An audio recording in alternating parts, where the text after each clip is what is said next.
Сайн байна уу бүгдээрэнд нь энэ өдрийн мэнд хүргэе. За би өнөөдөр та бүхэндээ зориулаад IELTS-ийн шалгалтын task 1 гэдэг хичээлийн даалгаврыг хэрхэн гүйцэтгэх талаар хичээлийг орох болно.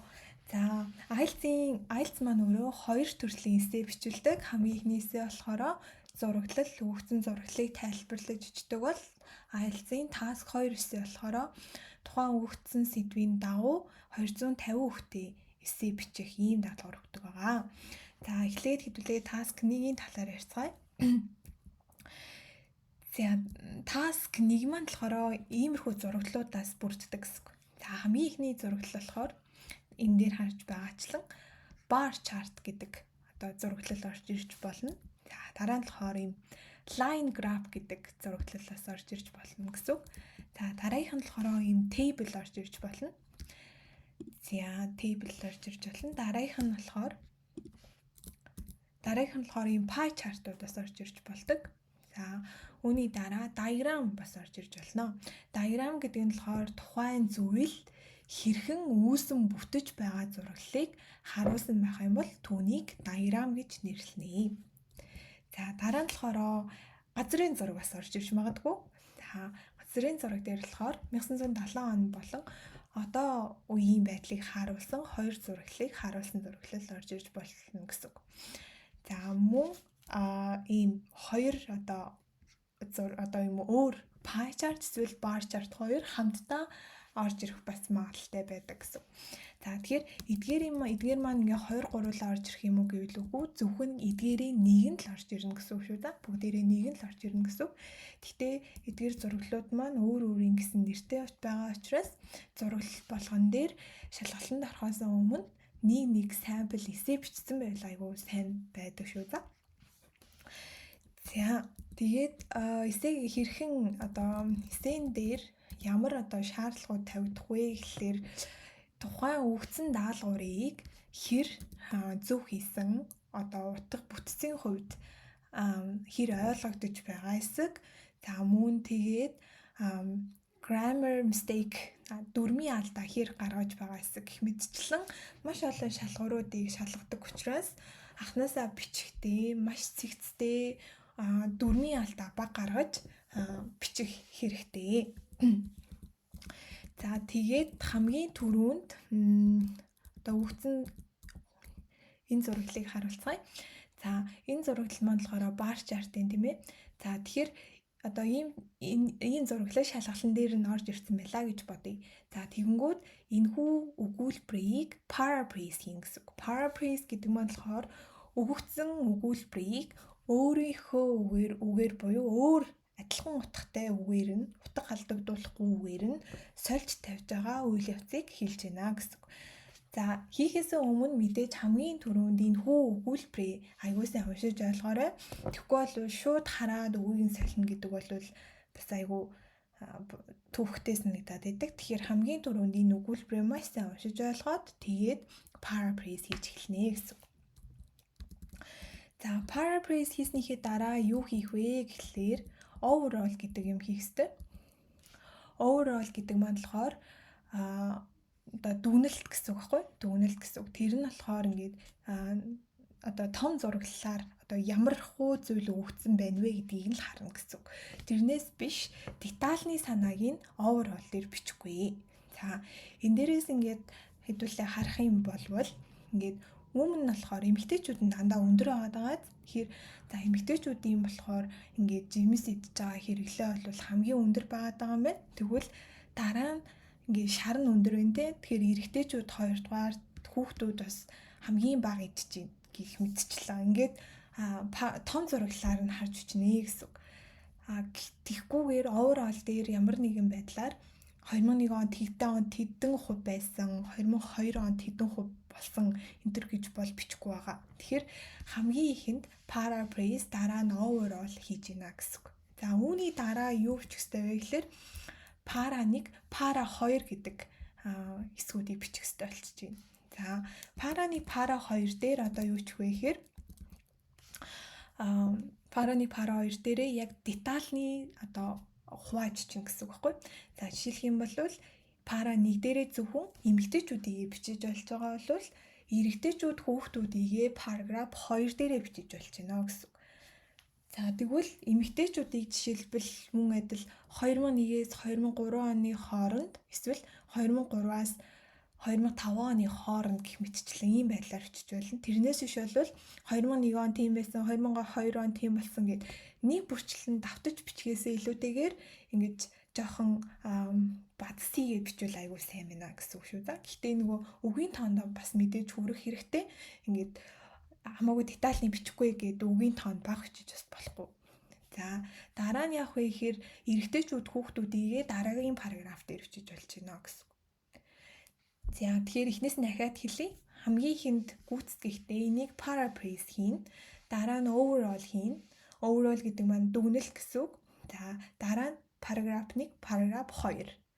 За энэхүү 4 зүйлийг болохоор одоо ингээд эмх цэгцтэй сайн бичсэн байх юм бол ингээд хүссэн оноондоо хүрэхэд ойртож байна гэсэн үг шүү да. За тэгээд юунээр болохоор таск 1 дээр сануулж хэлэхэд өөрийнхөө үзэл бодлыг оруулж болохгүй. Жишээлх юм бол миний бодлоор ингэж тэгж байгаа юм шиг байна гэх мэтчлэн иймэрхүү санааг оруулж өгч болохгүй. Энэ өгөгдсөн зураглалыг яг өгөгдсөн зураглалын дагуу л бичнэ гэсэн үг. За бас нэг анхаарамжтай зүйл нь юу вэ гэхээр одоо жишээлх юм бол энэ хүүхдүүдийг харъя тий. Одоо ингээд 12 юм уу 13% юм уу гэдгийг мэдэгдэхгүй байгаа байхгүй. Тэгэхээр энийг нөгөө ойролцоо гэдэг үгнүүдийг ашиглана гэсэн үг. Around, approximately, эсвэл over 10% гэдэг ч юм уу тий. Иймэрхүү нөгөө preposition-уудыг урталтанд оруулж өгвөл айгүй сайн байна гэсэн.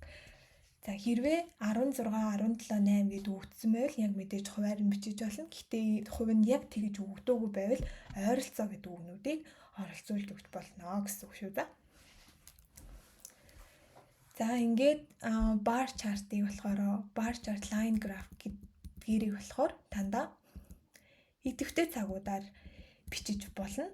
Тэгэнгүүтээ одоо болохоор яах вэ гэхээр passive voice гэдэг цагийг юун дээр ашиглах талаар ярив. За passive voice-ыг болохоор энэ диаграм болон газрын зураг хоёр дээр ашиглаж өгнө гэсэн үг. Диаграм болон газрын зураг дээр.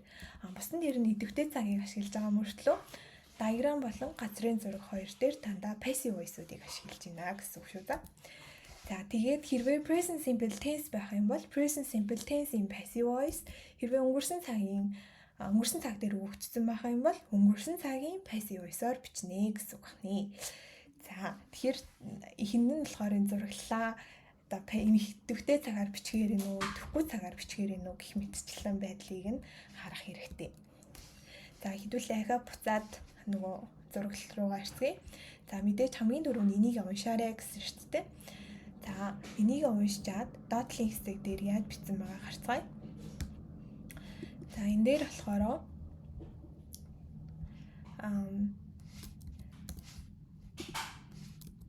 энэ болохоор ингээ shows гэдэг үгдсэн байгаа. Shows. The chart below shows гэдэг үгдсэн байгаа бол the chart illustrates болгосон байна гэсэн үг. Show гэдэг үг illustrates гэдэг үгээр солигдсон байгаа. За тэгвэл percentage гэдэг үг доороо proportion гэдэг үгээр солигдсон байна гэсэн үг. За тэгэнгүүтээ people гэдэг үгийг болохоор задлаад оруулчих болно. Үүнийг болохоор man, woman, children гэдээ оруулж болж байна гэсэн үг.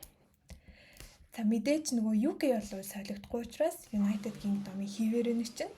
За тэгээд энэ дээр болохоор it гэд бичсэн байгаа. Эцэстээ 5 versions of fruit эцэстэн гэсэн байгаа учраас нэг болохоор consumed гэж оруулж болно гэсэн үг. Consumed 5 versions of fruit and vegetables. За тэгэнгүүтээ per day гэдэг үгийг болохоор энэ дээр each day гэдэг үгээр сэлж болж байна. Each day. Тэгэхээр нөгөө утгын хувьд хоорондоо бүгд адилхан. Утгын хувьд адилхан. Гэхдээ бичигдлийн хувьд өөр болчихж байна гэсэн үг тийм. За дараа нь болохоор from to гэдэг үг маань болохоор энэ дээр between and гэдэг үгээр солигдсон байна гэсэн үг. Тэгэхээр аль болох өгнүүдийг нь чадах чинээгээрээ сольж тавьж байна гэсэн үг шүү да. За дараа нь болохоор өмнө хэлсэнчлэн энэ paraphrase-ийн дараа overall гэдэг өгүүлбэрийг бичих ёстой. За энэ overall дээр болохоор эмэгтэйчүүд дандаа жимс болон хүйсний ногооноор эрэгтэйчүүд болон хүүхдүүдээсээ өнгөрцөн жилүүдэд дандаа ихийг эзэн болвол тий бүхэл одоо өнгөрцөн зүйл хэрэглээ нь болохоор 2001 болон 2006 онуудад болохоор хамгийн багасаа эхлээд хамгийн оргил зэг дээрээ хүрсэн байна. Юуныхаа дараа вэ гэхэлэр slight decline буюу бага зэргийн уналтынхаа дараа гэсэн иймэрхүү хэлбэрээр орсон байна гэсэн. Тэрнээс биш overall дээр болохоор одоо эмэгтэйчүүд хэдэн хувь дээр өссөн гэдэг санаа байхгүй байгааг анзаарч байгаа хаа. За тэгээд дараа нь болохоор параграф 1, параграф 2 байна. За параграф 1 дээр энэ дээр болохоор эмэгтэйчүүдийг бичсэн байна. Энэ дээр болохоор хүүхдүүдийг болон эрэгтэйчүүдийг бичсэн байна гэсэн. За үүнийг бичиж байхдаа ямар нэгэн байдлаар одоо эмэгтэйчүүд нь тийм байна. Дараа нь гинт одоо жишээлх юм бол бүх зүйлийг холилдоод бүх мэдээллүүдийг ямар нэгэн байдлаар утга учиргүйгээр холилдуулаад орсон байх юм бол тэр маань болохоор даалгавар гүйцэтгсэн алдаанд ороод байгаа учраас маш болгоомжтой хянамгай. Тэгээд энэ зураглалыг одоо тэр хүнд би харахгүй байгаа хүнд тайлбарлаж бичиж байна гэж бодоод бичвэл аюу сайн бичдэг байгаа шүү.